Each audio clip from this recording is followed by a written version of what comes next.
Hey you guys, how you doing? This is Life at a Glance with Christy Herman. I'm here with my fine-ass husband, Kevin Herman. What up? Today, we really wanted to put a conversation on my podcast because, you know, we were getting real debatable about some certain topics that we wanted to talk about that I feel like a lot of people relate to. And that being single mothers versus married mothers. Do either one of them do more work than the other? Or is it just society deciding that one does more than the other? So, and stay tuned because this is the first actual podcast that my wife is actually doing, which I'm really proud of her to honestly do because, you know, I ain't lie. I've been lagging in my own podcast. I got my own podcast going, and hopefully we got that going up. And she even inspired me to get back on it, you know? Definitely, because like I said, we have these conversations and we're like, you know what, I feel like a lot of people relate to this, and that's what we're here to do, to give you something to relate to listen to and say, I'm not the only person that deals with that or feels that way. So like I said, the topic today, well, one of the topics today is single mothers versus married mothers. And the reason I chose this topic is because I have been a single mother and I am now a married mother. And in my eyes, and the way I see it, they're both very difficult roles to play, but difficult in their own way. Now, as a single mother, what do we deal with? Okay, so you don't really have anyone to blame for the bad parenting. So you know the good cop, bad cop, right, babe? Yeah. Like, mom's so sweet and nice. She always lets me do whatever I want. Dad's always the one that says no. Or vice versa. Or vice versa. Maybe the mom's the one that's mean and disciplinary, and the dad's like, well, do whatever your mom says. Okay, so a lot of us moms deal with that. Well, when you're a single mom, okay, you don't have that. You're good cop and bad cop. Or maybe you're just good cop and your kids get no discipline because you feel it's hard to discipline them because you feel bad for them because they don't have the other parent. And that's why a lot of times it's hard because you experience your kids dealing with loss. So even if the other parent isn't deceased, you still deal with the fact that they're not involved. A lot of times as single mothers, you are the ones that make the other parent uninvolved. Because you go to court, you say you're no good, you can't be a dad, you can't step up to the role, and I'm taking you to court, I'm getting full custody, and you're a single parent. And half the time that's a true story, and the other half of the time that's a very untrue story. The untrue part of it being you don't want to be in a relationship with them. You want to be a single mom. You want to be a single person. So you do what you have to do to make sure your kids are good, and then you date. So you get the best of both worlds. You're out here dating and having fun, and then you're at home and you take care of your kids because we all, as single mothers, most of you have another party helping you, which is usually your mother or your parents. And some actually don't, which is, you know, you got to give it to them too. I do give it to them when the dad really doesn't want to help. But when you're over here and there's a willing father and you just neglect him and act like he can't do anything. Because, you know, men go through stuff just the same as women do. They lose jobs. They switch careers. They're trying to find themselves. They're lost. As long as he's not beating you, he's not using you, stealing from you, beating the children, you need to at least try to figure out a way to work it out. So at least you showed your kids, I tried. You know what I mean? In single mothers, you know, you have to get up during the day. When you go to the store, ain't no leaving no baby with the husband. You have to go bring your baby. There's no second income, you know, so it makes it hard to or second party income, at least second party income. What else, babe, about single moms that you feel like? I just feel like a thing they could probably go through that's really bad, that me knowing people, is if they have like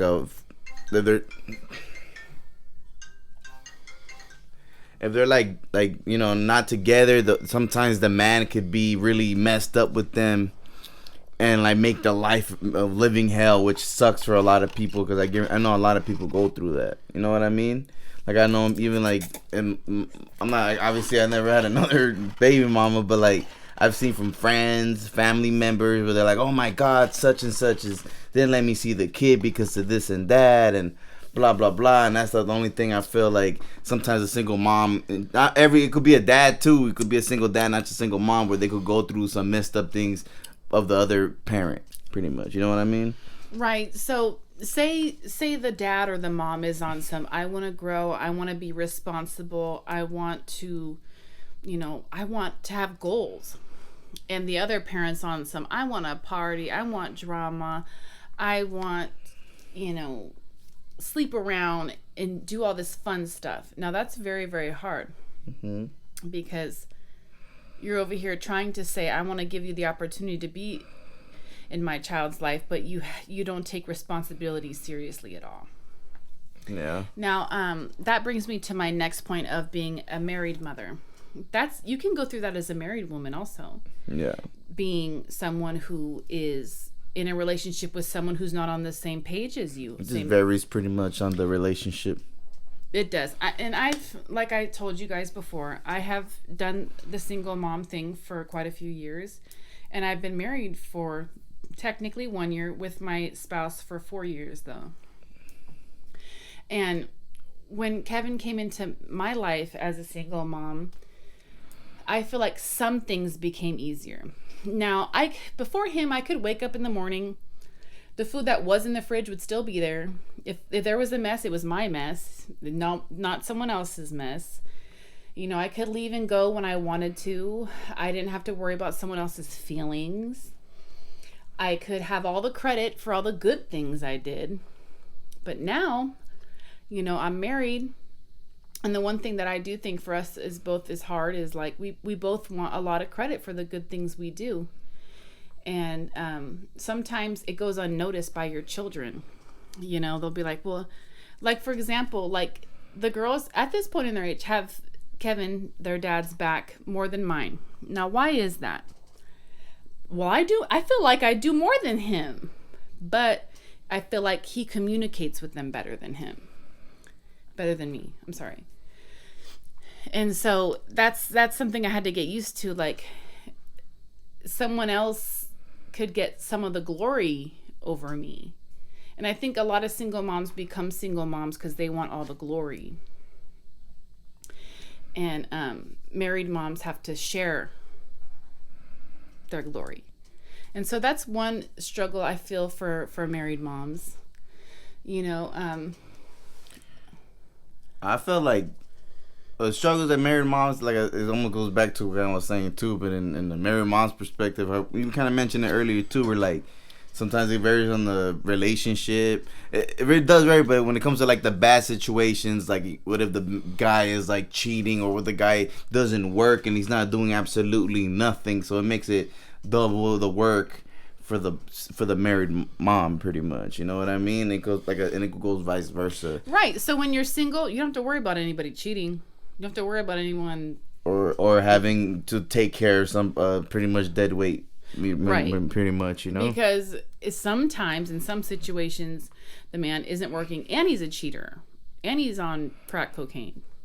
So at that point, he's dead weight. How do you get rid of him? Do you tolerate it? That's another question. And whatever the person feels about it, because some people, I know a lot of people, I'm not saying that we relate to them, but a lot of people like actually do love that person so much and they don't want to leave them.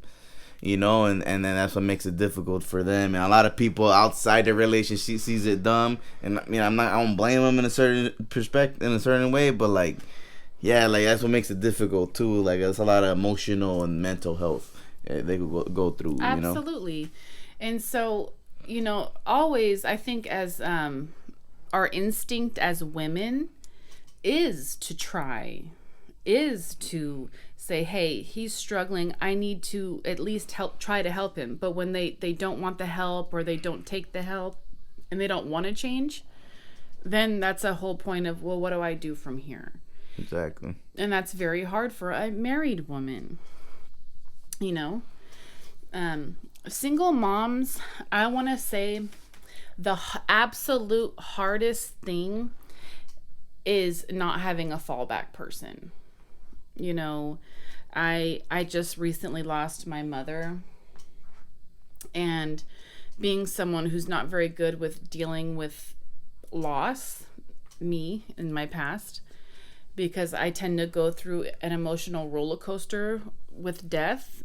You know, I'm glad that I have my husband that's there, that just in case I were to have a nervous breakdown, he'd be able to somewhat pick up the pieces, at least, you know, know what's going on, know that the kids are good.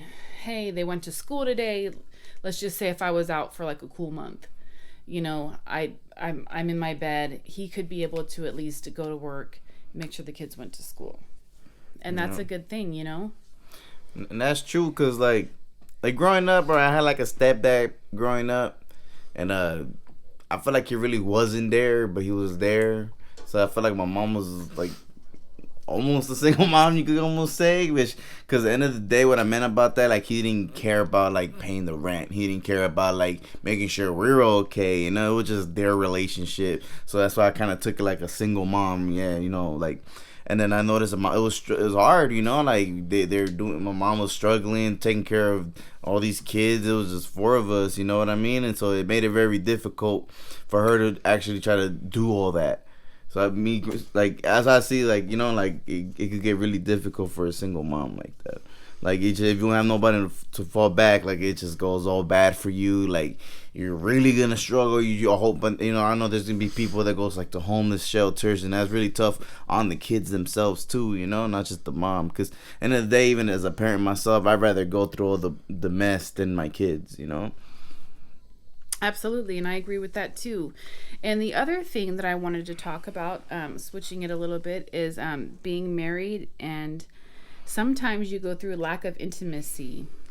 And so, and that's just one of the many areas of the relationship that people go through. Because I'm just going to be honest, like, your whole marriage, it's not going to be like this breeze and we're in love every day and we're having sex 5 times a day every day when we have 3 kids in the other room, and we have bills to pay and work to go to and things like that. And so when you're a single mom, you don't really have to deal with those insecurities because there's no one there. So it's just you. But when you're married, you have to every day constantly be thinking about the other person, and are they happy, and what can I do to make this better, and you know, are they gonna leave me? But I mean, and I feel like it's more of a mental fuck on you than being single sometimes. Yeah. Because there is another party involved. And so mentally, I think it might be a little bit harder to be married than it is to be single. Yeah, I think so too. It's just more. I hate to say more responsibility, but you do got more stuff going on, you know, than a single person. Like I said, also it varies a lot on the person, also, and what because we can't just speak for every single married person or every single mom, but just from how we see it, our experiences with people like that.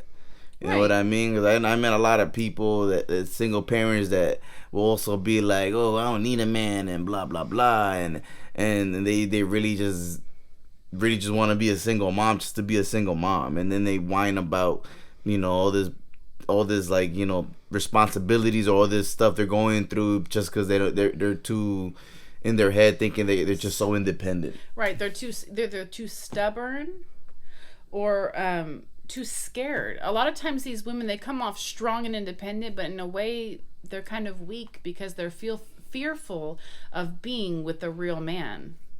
And so that's where I'm leaving off with that. But the next thing that I wanted to talk about is dealing with difficult family members, being anybody, aunts to uncles to cousins to sisters to brothers to moms and dads, anybody. And what are we supposed to do when they're difficult? Is it okay to cut them off or are we supposed to just deal with the situation and the personality they bring and just go about our lives like nothing's wrong? So like in my personal opinion, like let's say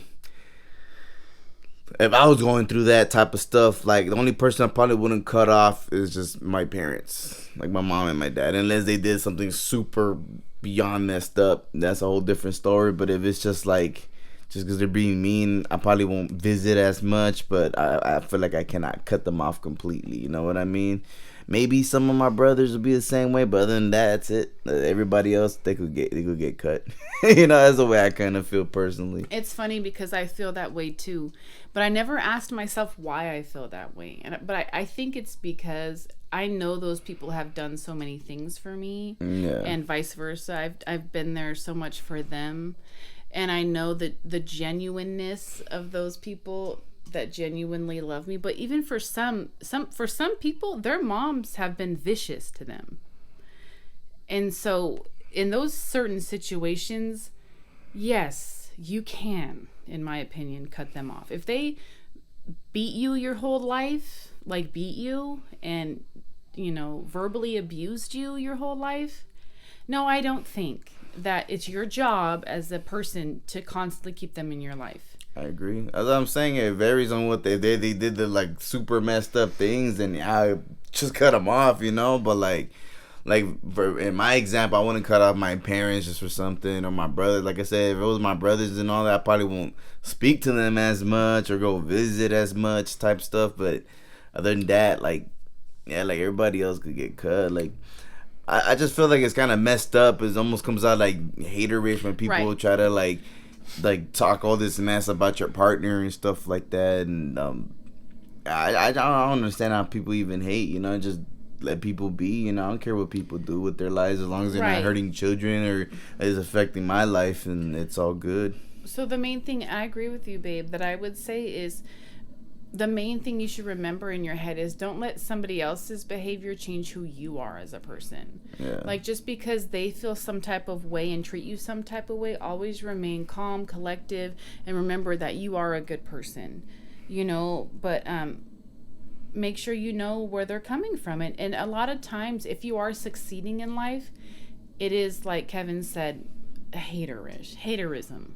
Nah, because I wouldn't, care, my brothers or my cousins, they all got married. Like, I wouldn't have been all, fuck that, or, like, trying to be all super negative about stuff, I just let people be, man. Like, I don't care. As long as they're happy, I'm happy for them, and I'm expecting the same thing for the people that I love and care about.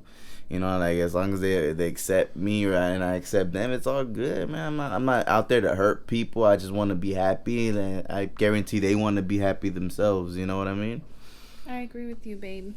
And the other thing, too, is you don't need to convince someone or try to prove yourself to anybody, as long as you know who you are as a human. Like some family will try to disrespect you or tell you you're this, or say, I don't appreciate what you're doing. I think what you're doing is dumb.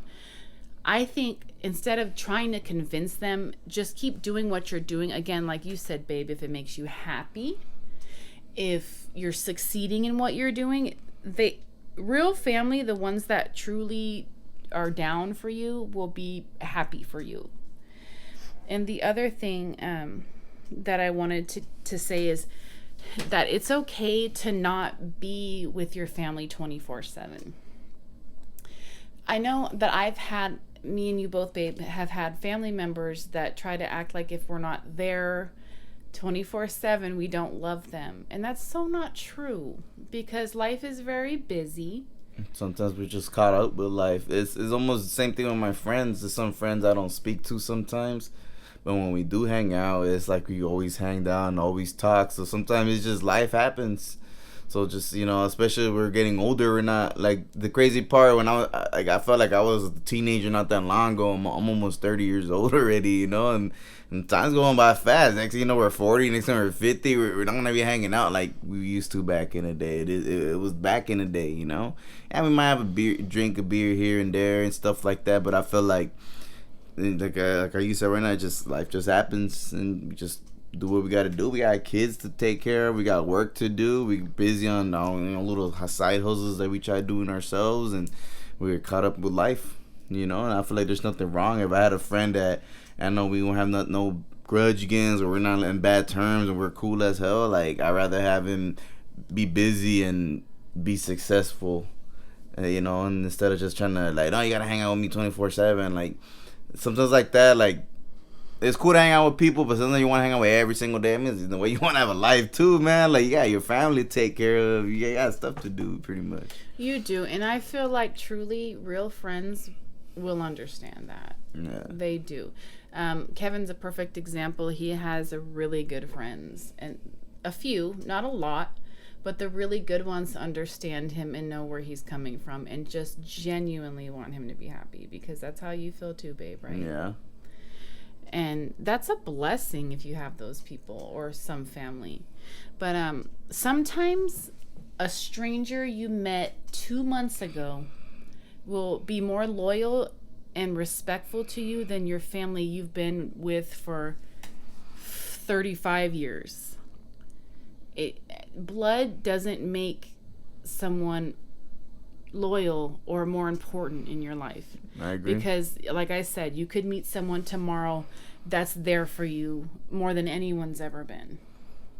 And that's what I had to learn in my life, because I used to think, no man, you just put up with it no matter what. But in a way, there are forms of mental abuse that aren't necessarily someone cussing you out or calling you a loser or saying you're this and that. There's other forms of that. It might not sound the same way, but then, for example, being quiet when you're around, like acting like they don't want your presence Like there. Neglecting you, rolling their eyes at you. I mean, it's just body language. Like those things, when you feel uncomfortable somewhere, don't go. That's my new motto for my life right now.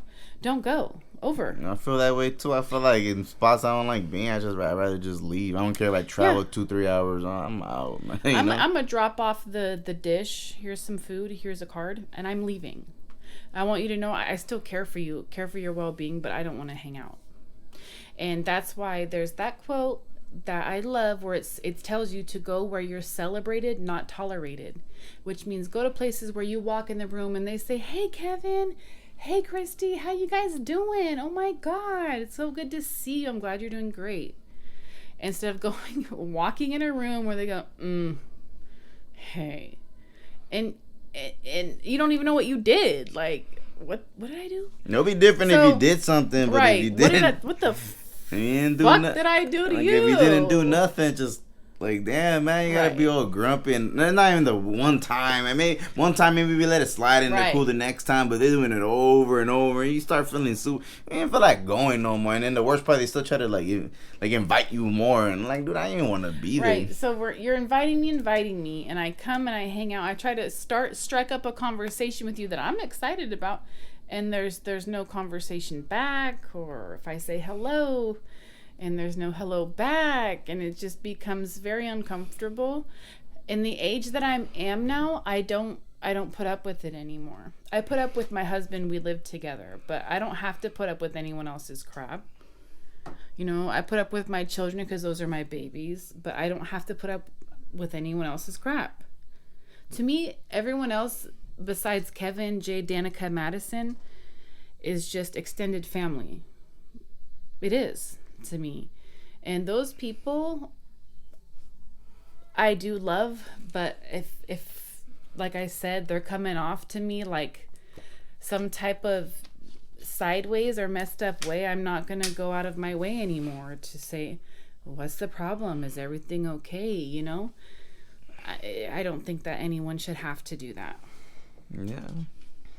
And that's pretty much what I wanted to talk about today. I hope the best for everybody, to have the best family they can and to be happy, but just know that if you feel neglected by your extended family or even your immediate family, it might be something you're doing, but at the same time it might be just them being some type of way, hating or sad in themselves. So I would say if you need to cut someone off for a little while, you should do that. And I don't think that there's anything wrong with that. Friend, coworker, extended family, immediate family, whatever you need to do to keep your peace. Your peace is very important. When I come home, I don't want to be arguing. I just want to be home, chilling, drink a beer, do what I want to do, be comfortable. That's the whole point of being in your home, you know? Yeah, you need the peace for sure. And that's something that me and you both love to have. That's why I'm a morning chick and he is a night owl. Yeah. It works for us most of the time because that's where we get our alone time. Yeah. To keep our peace and sanity, because dealing with these babies, sometimes it becomes a lot. Well, that's it for today. Thank you, babe, for doing this podcast with me. I appreciate you guys for tuning in, and there's going to be more episodes to come. Just know we feel you. The struggle's real, and we understand. So, yes, thank you, and see you guys next time. Bye. Bye.